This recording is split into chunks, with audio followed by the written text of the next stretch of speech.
Bentrovati, buona giornata a tutti voi. È il caso di dire, ci ritroviamo anche per quest'anno con l'ultima nostra trasmissione dedicata al 2018 e ci ritroviamo qui su Caffè TV 24, canale 95 del digitale terrestre per le regioni Veneto e Friuli Venezia Giulia, ma vi ricordo che Caffè TV 24 è un emittente che trasmette per tutto il nord Italia, parte dell'Emilia Romagna e delle Marche. Ci trovate naturalmente anche in modalità on demand, e questo è l'importante perché potete scaricare tutto quello che vedrete e che sentirete in modalità, appunto dicevo, on demand su www.venetoglobe.com, la nostra web tv che ci accompagna in questi nostri servizi. E allora accompagniamoci per l'ultima giornata dell'anno, accompagniamoci parlando di Serie A, parlando di calcio, perché se ne fa un gran parlare in questo periodo.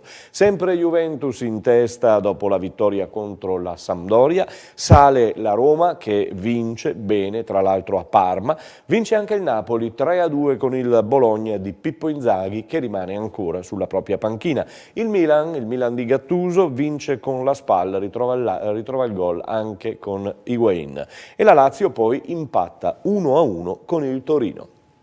Si è giocato pure in Serie B, questi risultati che interessano le Venete. Foggia-Verona 2-2, a Cittadella Palermo batte Cittadella 1-0, Venezia-Carpi 1-1 e Livorno-Padova 1-1. Andiamo in Serie C, dove nel girone B il Fano ha ceduto al Pordenone 2-0, quindi vittoria della capolista. Virtus Verona-Fermana, vittoria della Fermana per 1-0.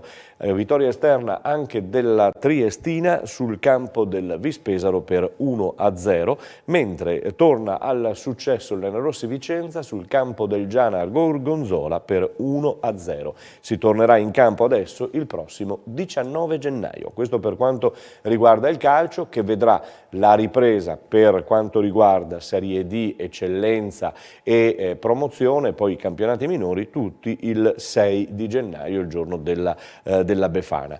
Questo per quanto riguardava il calcio. Anche il basket si ferma, si blocca per alcuni giorni. In A1 per esempio di basket ieri ci sono stati alcuni risultati che hanno dato una nuova impronta alla classifica. Trieste-Brindisi per esempio è terminata 92-71 per Brindisi, che espugna il campo di Trieste dopo che Trieste aveva ben impressionato in queste ultime settimane.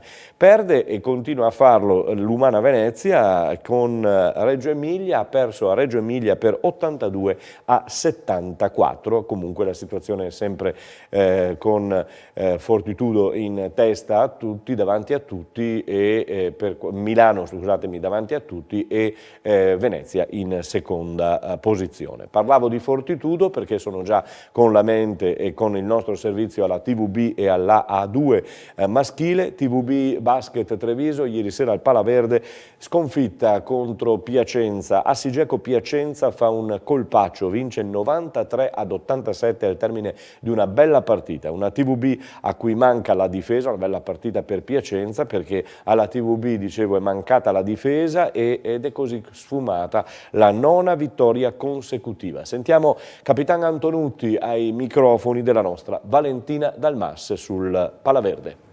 Siamo con Michele Antonutti, oggi Piacenza ha messo KO.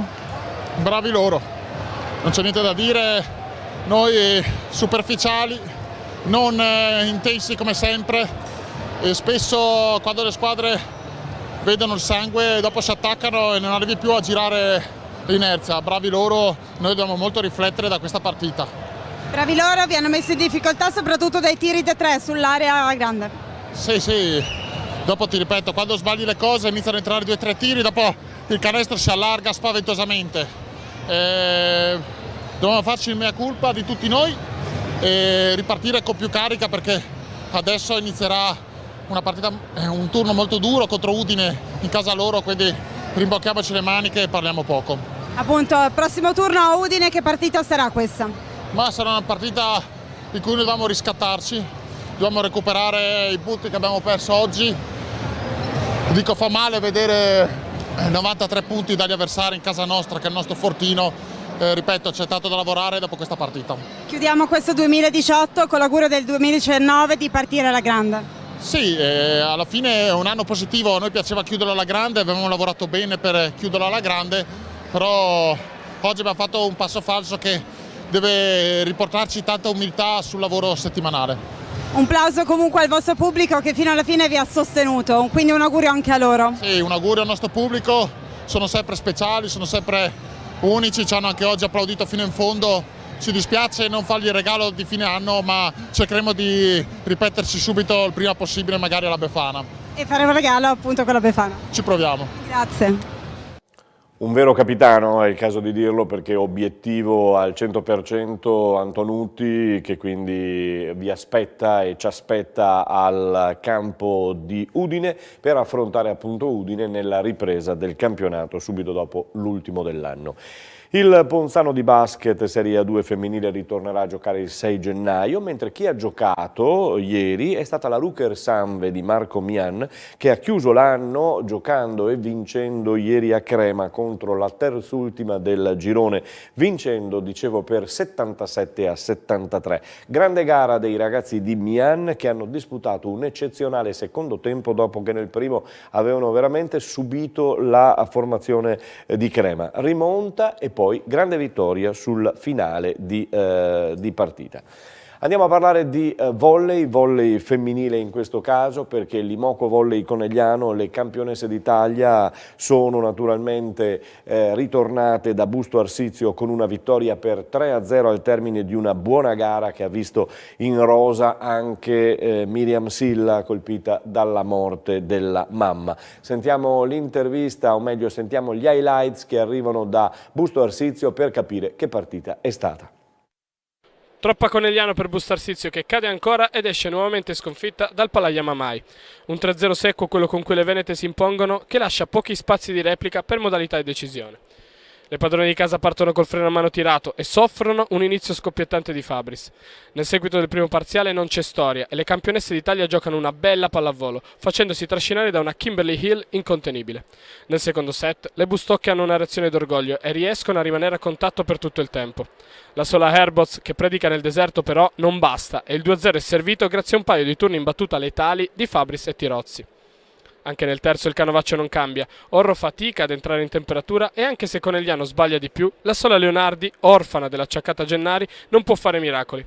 Con la prestazione da incorniciare di Asia Walsh, l'Imoco torna al successo dopo il KO di Brescia e continua la corsa. Terza sconfitta di fila invece per la Unity Work, che chiude il 2018 incalando e deve riorganizzare le idee per tornare subito al meglio il 6 gennaio. Ecco, magari possiamo tenere questo filmato, lo dico alla regia che vediamo, perché volevo soffermarmi un attimo sull'Imoco, intanto ricordandovi che ci saranno i quarti di finale per quanto riguarda la Coppa Italia il 16 gennaio ed il 20 gennaio. Cuneo Novara, Casalmaggiore Busto Arsizio, Firenze Scandicci, Monza Conegliano. Le Final Four si disputeranno poi il 2 e 3 febbraio a Verona. Per quanto riguarda vi dicevo perché volevo eventualmente far girare il rosa, però abbiamo, scuso con la regia, lasciamo così. La marca è rosa, scrive oggi il Gazzettino, c'è un'intervista con l'ingegnere Ottoni del CONI di Treviso, che parla appunto di quello che è stato il 2018 per quanto riguarda la marca. La marca è rosa. Grazie ragazze, il delegato del CONI Ottone ha tracciato un bilancio del 2018 e ha lanciato l'anno nuovo. Da Bebe Vio alla Panziera, la corsa ai Giochi di Tokyo 2020 parte sotto buoni auspici. Il 2019 che arriverà avrà degli appuntamenti piuttosto importanti, a cominciare dal Giro d'Italia a Treviso e dalla Nation League a Conegliano. Dal 28 al 30 maggio a Conegliano ci saranno Stati Uniti, Italia e Repubblica Dominicana, proprio di questo sport che state vedendo, ovvero il volley femminile. Passiamo al maschi adesso, quelli della Benetton Rugby, che sabato pomeriggio a Monigo ha vinto anche il match di ritorno della Pro 14 contro le Zebre di Parma. La gara non ha avuto storia nel primo tempo, con un dominio quasi totale dei Leoni. Secondo tempo più spezzettato, più duro, ma alla fine vittoria meritata per 28-8, che porta i biancoverdi al terzo inaspettato posto in classifica, visto alcuni risultati favorevoli del girone. Sentiamo Salutiamo ai nostri microfoni il giocatore Lamaro, realizzatore anche tra l'altro della terza meta trevigiana. Eccolo. A fine partita con Lamaro, complimenti intanto per la gara a livello personale, ma buona gara della Benetton.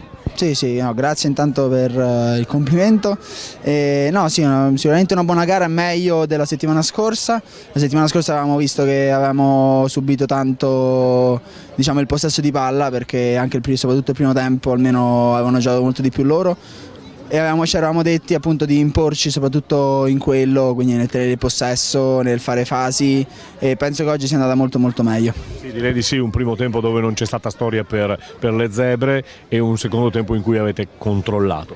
Sì, assolutamente, è stato molto difficile il secondo tempo, dal 60° al 75° sono stati veramente 15 minuti tanto duri, il giallo di Pettinelli, il giallo a Tuva, insomma sono stati minuti duri, ma sono contentissimo che la squadra abbia retto così bene, perché appunto reggere tutti quegli attacchi da parte delle zebre è stata veramente dura. Fin da lunedì ci siamo detti, insomma martedì quando ci siamo rivisti dopo Natale, ci siamo detti che appunto la vittoria era arrivata, ma c'erano voci intorno a questa vittoria che dicevano che comunque avevano meritato le zebre, però avevano perso per qualche episodio. Abbiamo dimostrato oggi che non è così, insomma, che abbiamo vinto perché ce lo meritiamo, e penso che oggi soprattutto appunto l'abbiamo dimostrato in campo. Un buon anno? Un buon anno a tutti quanti e grazie se me l'hai fatto anche a me. Sicuramente l'abbiamo fatto anche a Michele Lamaro, perché è uno dei bravi giocatori del Benetton. Si ritorna a giocare per quanto riguarda le altre categorie del rugby nell'anno nuovo per tutte e quasi le categorie, ma vogliamo segnalare che per le ricce delle iniziative Villorba Rugby ci sono ancora gioie di convocazione in nazionale. Sono 6 infatti le convocate per uno stage a Parma dal 3 al 6 gennaio prossimo agli ordini del coach azzurro di Giandomenico. Le convocate sono, oltre al capitano Manuela Furlan, anche la veterana Sara Barattin, Aura Muzzo, Jessica Busato, Micol Cavina e Laura Gurioli. Villorba sarà in ogni caso in campo il 13 gennaio in casa contro il CUS Torino. E adesso sport decisamente con il freddo, decisamente con la neve, decisamente sui pattini e allora sul ghiaccio. Andiamo ad Asiago, all'Odegar, per sentire le interviste a Cristian Borgatello di Vipiteno e Michele Marchetti di Asiago dopo la vittoria contro Vipiteno. Eccoci. Con Cristian Borgatello ce la portiamo a casa noi, però tirata. Sì, tirata, siamo usciti bene, secondo, terzo tempo. Bella partita, penso anche per tutto il pubblico. A noi ci servivano cavoli questi 2 punti, però data così, però sono contento che la squadra ha reagito dopo le sconfitte che abbiamo avuto. Bandiera del Renon, ora Vipiteno. Com'è il cambio? Ma sicuramente è una squadra giovane che ha ancora tanto occhi davanti a loro, però tutti si impegnano, danno il 100% tutti i giorni e facciamo le cose buone su ghiaccio, si vede, con lavoro duro e sacrificio i risultati arrivano. Grazie Cristian Borgatello. Grazie a voi. Con Michele Marchetti ce la portiamo a casa, tiratissima, anche questa ai rigori. Sì, importante la vittoria, però potevamo portarla a casa nei regolamentari. Preso un brutto gol, un minuto dalla fine, però questo è l'hockey, loro sono una buona squadra e hanno spinto fino alla fine, però noi abbiamo anche avuto un po' di sfortuna, un periodo che non ci va dentro tanto, però quando inizierà ad andare dentro quel tiro, quei 2 tiri, sarà un'altra storia. Comunque eravamo anche con una linea in mezzo, 60 minuti senza mollare un secondo. Sì, eravamo in 10 attaccanti, ce ne mancavano 2, ci mancava il capitano e ci mancava Olivero che comunque e Magna Bosco che è fuori da tanto, quindi sì, eravamo pochi, ma abbiamo tirato fuori le ultime energie per cercare di portarla a casa e così è stato. Posso dire, tua bellissima prestazione personale, stai giocando molto bene e segni. Sì, sicuramente per un attaccante trovare il gol è fondamentale, però la cosa più importante è senza dubbio portare a casa la vittoria e niente, dobbiamo continuare così e cercare di arrivare alla Final Four e poi da lì non avremo paura di nessuno. Grazie Michele, vai a festeggiare.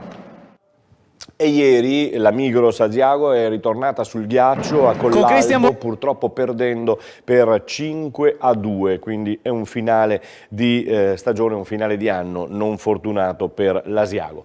Il nostro finale invece è decisamente fortunato perché siamo con voi, siamo stati con voi attraverso prima www.venetoglobe.com, io ringrazio il direttore Gianfranco Ceschin, il responsabile Gianfranco Ceschin, la redazione capitanata da Vincenzo Russo, ringrazio il direttore di Caffè TV24, il dottor Massimo Righetto, e noi ci salutiamo e ci diamo appuntamento per il nuovo anno, per il 2019, al 2 gennaio. A tutti voi, buon anno!